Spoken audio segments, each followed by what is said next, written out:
Hi, everybody. This is week 5, lecture 1. Today's agenda, we will be talking about what makes us human, what is the self, the development of the self, and then we'll also be talking about statuses and the relationship with roles. This week is a real micro level um, bunch of content. If you've ever taken a psychology class, you might see some overlay here because we share many of these concepts with psychologists. So, this week we're talking about what makes us human, and key to that is the nature versus nurture debate. You might have heard of this. This is really the kind of stuff we talk about a lot in college. Are we the people we are because of our genetics, being our nature, or are we the people we are because of our socialization, because of our lived experience, which would be our nurture? This debate asks which factor, the nature or the nurture, determines individual behaviors and traits. Ultimately, both sides play a role. It would be kind of nonsensical to insist that it's only nature. It would be also extremist to say that it's only nurture. But in this debate, sociologists tend to go onto the nurture side of the debate. People like biologists tend to go more on the nature side of the debate.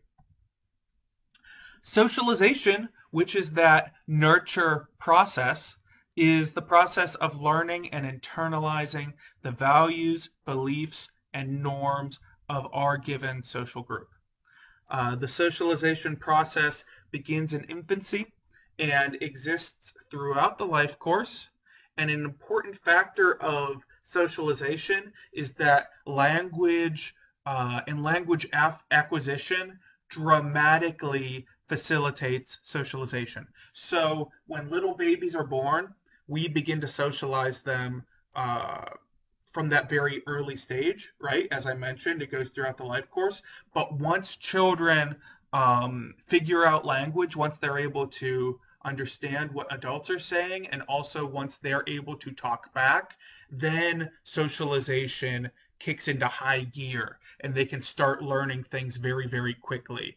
And they can start learning the rules of society, stuff like that. Similarly, if you're an individual who is somehow hindered in terms of language, so if a child's born deaf, if a child is developmentally disabled in some way, if communication is difficult, then that can also hinder socialization. So let's talk about the development of the self. The self is defined as our personal identity that is separate and different from all other people. What makes me, Jeremy Baker, different from my wife, different from you students? That's my sense of self. That's what's going on with my psyche. Sociologists believe that the self is created and modified through interaction in our lives, and we share both this concept and many of these key ideas and theories with psychologists. Sigmund Freud, early notable psychologist, is usually associated with the school of psychoanalysis, but his theories have helped sociologists gain a better understanding of social behavior. With that said, a lot of what Freud developed, a lot of his ideas have kind of been thrown out as obsolete, and many of them are obsolete. But he was one of the first ones to talk about this stuff. So he did develop some of the very useful ideas, but others of his ideas are not so useful anymore. Freud developed the idea of the subconscious and the unconscious mind. I'm not going to ask you the difference between the subconscious and the unconscious, but what you need to know there is that Freud developed ideas of there's things happening in your brain that you're not aware of, right? So, what makes you sexually attracted to a given thing? That was something Freud was very interested in. Well, that you are even attracted to that thing, that something else might make you really angry and you don't even know it, and the subconscious mechanizations happening in your brain, that was the stuff Freud was interested in.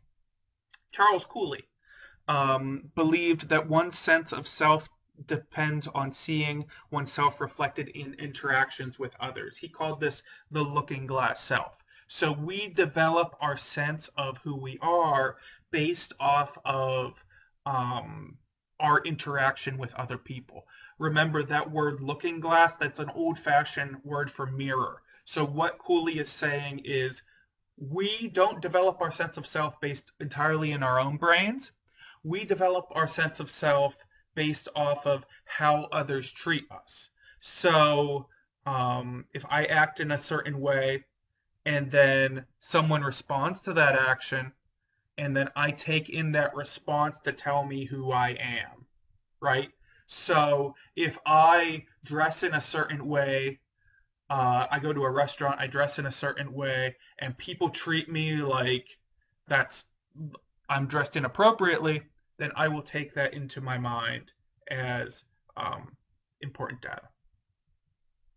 George Herbert Mead expanded Cooley's ideas. Mead also believed that the self was created through social interaction and that this process started in childhood. Mead laid a lot of incredibly important groundwork in terms of what does the childhood socialization process look like. And Mead's thoughts were incredibly important for sociology and psychology in the mid 1900s. However, they were so influential that a lot of people forgot that the socialization process keeps going after childhood. That's why sociologists are always careful to emphasize that socialization continues through the life course, that you continue to be socialized even after childhood, because we got hung up on it just stopping in childhood at some point. Mead believed that the self develops through several stages. Some places you see this listed as 4 stages. Some places you see it listed as 3 stages. Here I'm listing it as 3 stages. First, we have the preparatory stage, which is ages 0 to 3 years old. Within the preparatory stage, the human being is preparing to do those later phases. So the baby will do simple games, peekaboo type games, throw the ball, have daddy go get it, throw the ball, have daddy go get it, that kind of stuff. Within play stage, the child begins to take on the role of the significant other. So the child begins to identify the other person as being another person and being able to predict what that other person will do. So for example, the child in early play stage, and when it's broken down into 4, it's broken down in terms of early play stage and late play stage. In early play stage, the child will start to take on the role of daddy, for example. So the child will dress up like daddy, do the things that daddy would do. And that's a reflection that the child is starting to understand what daddy does, what my specific daddy does, the guy in front of me, what he does. In later play stage, the child will start to get more generalized, and that's preparing for game stage, but will start to pretend to be, well, a daddy. So what will their daddy do when they grow up? What will that child be as a daddy? Or a mailman, not the mailman, this guy in front of me, but a different mailman. That might be a later stage significant other. And then when we move into game stage, the child is capable of taking on the role of generic other people in a given social setting. So in this phase, the child becomes able to predict the more complex behaviors of others in a given setting, much like a game. We see game stage illustrated in kids' sports, in like Pee-wee soccer, for example. So children, little kids playing soccer, right, and young, they're still in the play stage, like age 5. They all follow that soccer ball because they're incapable of doing those complex team thinking capabilities, right? So all those kids think the only way the ball is going to get in that net is if I kick it in the net. In later game stage, the child is capable of thinking, if I stand over here, Tim over there will kick the ball to me, and then I can kick the ball in the net. Or maybe if I kick the ball to Becky, then Becky can kick the ball in the net. It's higher level strategic thinking. And this is the kind of thing that enables an adult to think strategically. It's also the kind of thing that allowed our species to hunt for large prey, for example, or be able to plan out meals for several months ahead of time. It really is quite important for the continuation of our society and our species. Next set of concepts. The acquisition of language skills coincides with the growth of mental capacities, including the ability to think for ourselves as separate and distinct and see ourselves in our relationships with others. What does this mean? Well, this development of the self is kickstarted, as I mentioned before, by language. Language is incredibly important to the socialization process, and without language, a lot of things are inhibited. It's not to say it doesn't happen, but there are problems with the process when it doesn't happen. Erving Goffman, and this is a review because I did talk about Goffman in the past. Goffman believed that meaning is constructed through interaction, right? Because he's like the king of the symbolic interactionists. Goffman believed that this concept of dramaturgy compares social interaction with the theater, where individuals take on the roles and act these roles out for an audience. But of course, this is review because we talked about dramaturgy before. This is new. Goffman sees social life as a sort of game. So we work to control the impressions of others have on us, and this is called impression management. We want other people usually to like us. We might want them to fear us or pity us or something like that, but we usually have an idea as to what we want to be going on in their heads, and that is called impression management. Some people, one second, let's go back to this. Some people do that very, very well. Some people do it constantly and consciously. Those people tend to be lawyers, politicians, they go into professions where impression management is incredibly important. Most of us aren't aware of our impression management constantly, except for now that we're thinking about it, right? But most of us go through our days not really thinking so much about our impression management, but there are some people that are better capable of taking that into their brain than others. W.I. Thomas stated that if people define situations as real, they are real in their consequences. And this is one of the big things in sociology that is utterly profound. Just think about that. If you define a situation as real, it's real in its consequences. So if you define a situation as dangerous, your body and your mind will react as if the situation is dangerous, even if it isn't necessarily dangerous. So if you're walking down a dark alley, there's no one around you for 2 miles, right? No one that could hurt you. But if you define the situation as being dangerous, your blood pressure will go up, you might get jittery, you might drop your keys, you will respond as if the situation is dangerous. Similarly, if you are in a dangerous situation, but you don't define it as being dangerous, maybe you won't get excited, and you'll behave in that way too. Because we encounter ambiguous situations every day, many meanings are possible. And the way we define the situation becomes a reality. That's what I just said. And that's just really important to keep in mind. Put it another way, if you're confident about something, even if you're not actually properly prepared, you might get through it, right?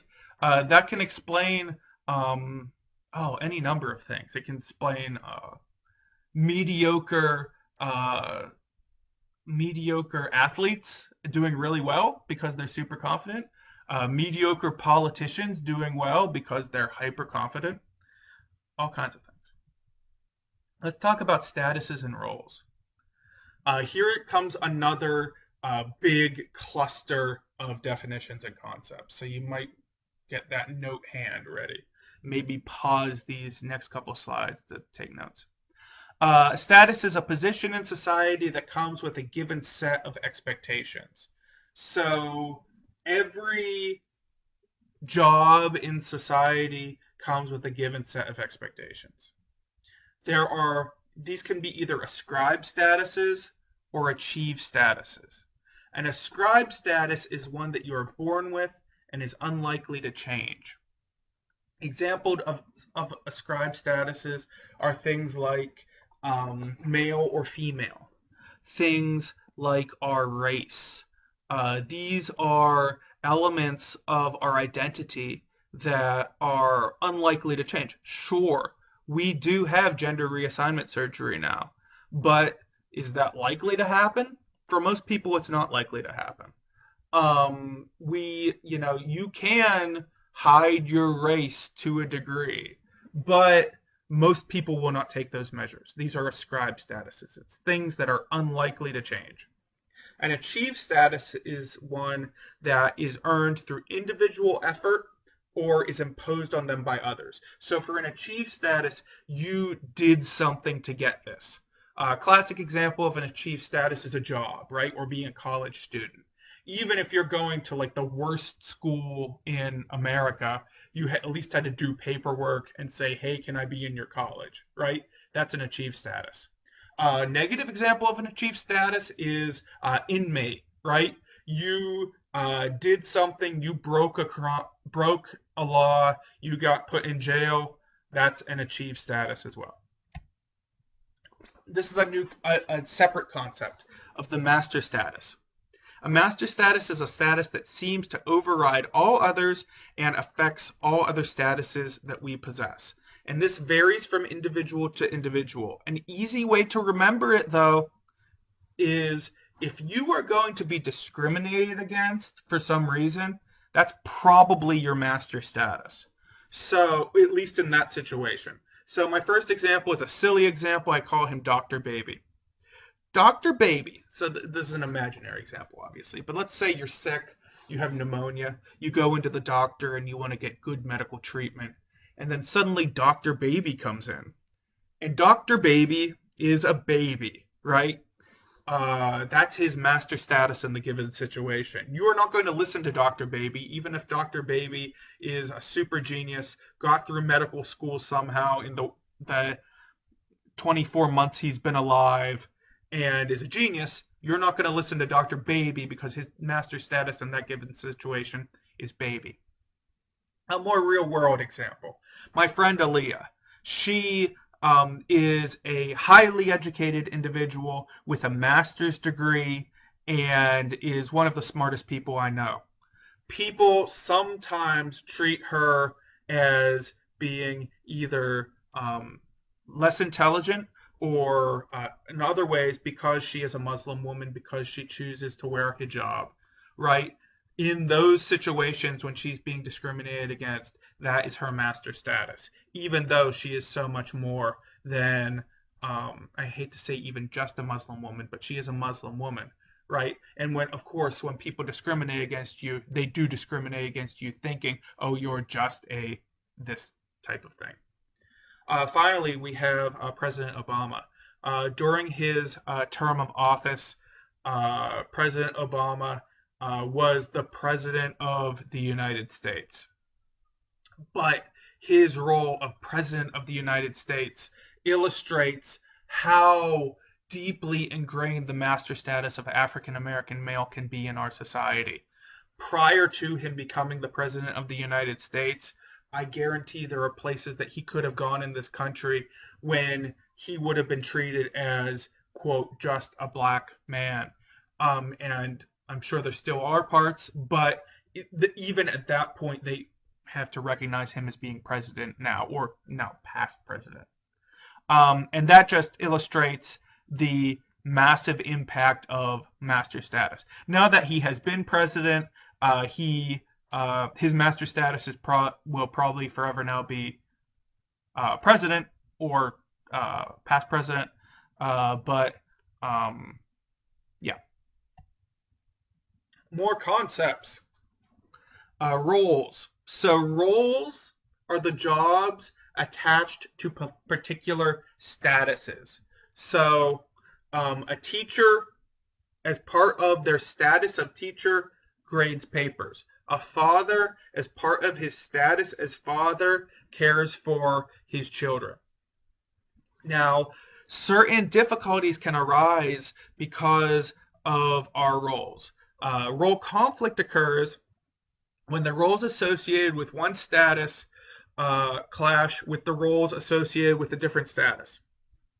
So a sick child makes it difficult for the teacher, who is also a father, to grade papers. So the roles associated with his two different statuses clash, right? That's role conflict. It should probably be called status conflict, but it's called role conflict. Role strain then occurs when roles associated with a single status clash, right? So the status is straining. Again, it's called role strain though. So a parent, his job is to feed his children, but as in my case often, my child wants to play every day at 4:30. Part of my job as a parent is to play with my daughter, right? But my job as a parent at 4:30 is also to start getting dinner ready.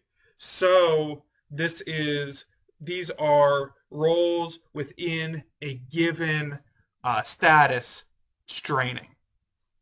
Either of these positions, either of these roles these issues may lead to role exit. So, for example, with role conflict, people often leave their jobs because it interferes with their family life. Or similarly, if somebody just can't deal with taking care of their children, and just somehow I psychologically couldn't deal with taking care of my daughter and playing with her, I could leave my family. That would be a really extreme example, but that would be an example of role exit due to role strain. That is the end of this lecture. Stay tuned for the next lecture, and at the end of the next lecture, we'll be talking about our discussion board discussions. Talk to you later.